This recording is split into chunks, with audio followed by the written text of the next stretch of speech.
What's going on, guys? Welcome back to another video. In today's video, we're going to talk about AMC, GME as well as the overall broader market. And after that, we're going to check the options flow for all three of them. So today, AMC was up for 3.21% for the day. It had a high of $14.54. The average volume on AMC is around 42.31 million, but today's volume was around 23.19 million. So the volume wasn't there at all, but still the stock price went up just because the overall broader market had a pretty good relief. So now the Federal Reserve have made a hike of 0.75% for the second consecutive time, which means that they were not being very aggressive. Some of the individuals were predicting they might go to 100 basis points just because of the high inflation that we have. But the Federal Reserve is giving some time to themselves before they make any kind of aggressive move. They're going to wait and see what is going to happen after increasing another 0.75 basis point.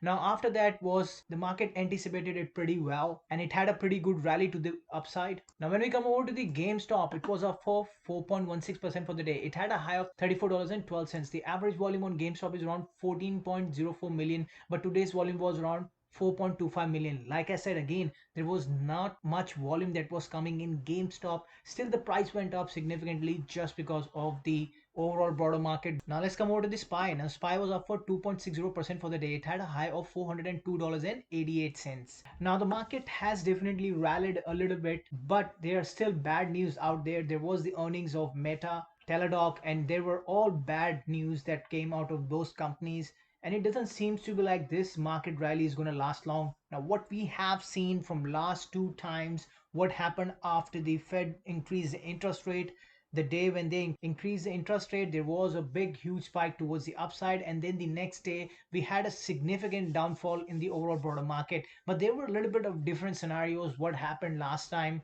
the market went up as the Jerome Powell was speaking, and then there was a sharp decline in the stock market from there onwards, and then the next day we had a pretty bigger decline into the overall broader market. But the way today it ended, the market, it seems to like a pretty good solid end, but there is no good news out there. Now even the Best Buy came out and they said they might miss the revenue for the next quarter, which sent the market a little bit towards the downside. The Meta missed the earning, T-Doc missed the earning. There is nothing good there which can be cheered upon. Now let's come over to the chart of the SPY. Now, like I have been mentioning, that the SPY was almost about to fill the gap over here, but it wasn't able to do that successfully on that day, and we were still waiting for a gap fill, which has basically happened today. So the gap has been finally filled on the SPY, but we never know where the market is going to go from here onwards. It might go a slight bit more to the upside, but I can definitely assure you there are big major gap towards the downside at $378.91, and there is another one, there is a slight bit of a gap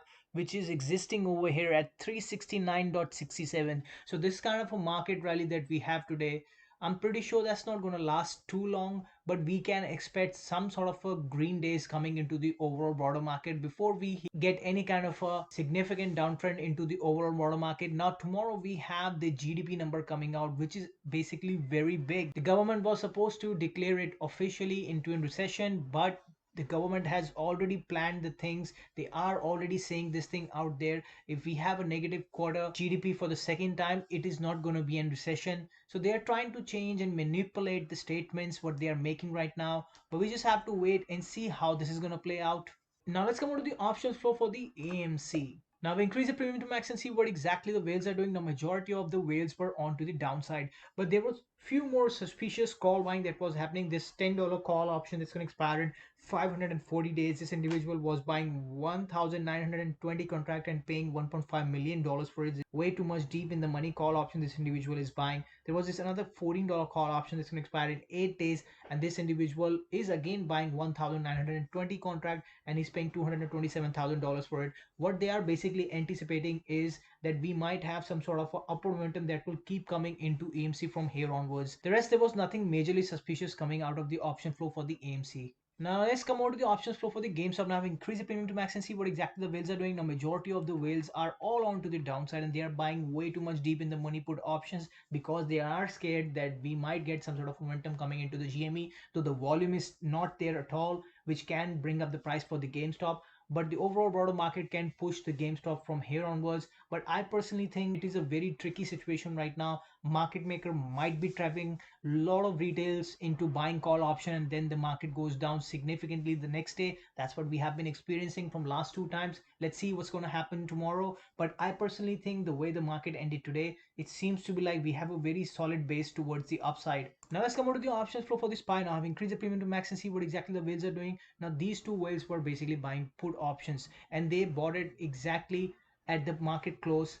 This individual bought $445 put options. It's going to expire in 50 days, and he's paying $13.6 million for it, and he's buying 3,000 contracts. There was this another way too much deep in the money put option. There's this $520 put option that's going to expire in 141 days, and this individual is buying 1,000 contract and he's paying $12.3 million for it. Now when I bring down the premium a slight bit and see what exactly the mini whales are doing, now majority of them are again on to the downside.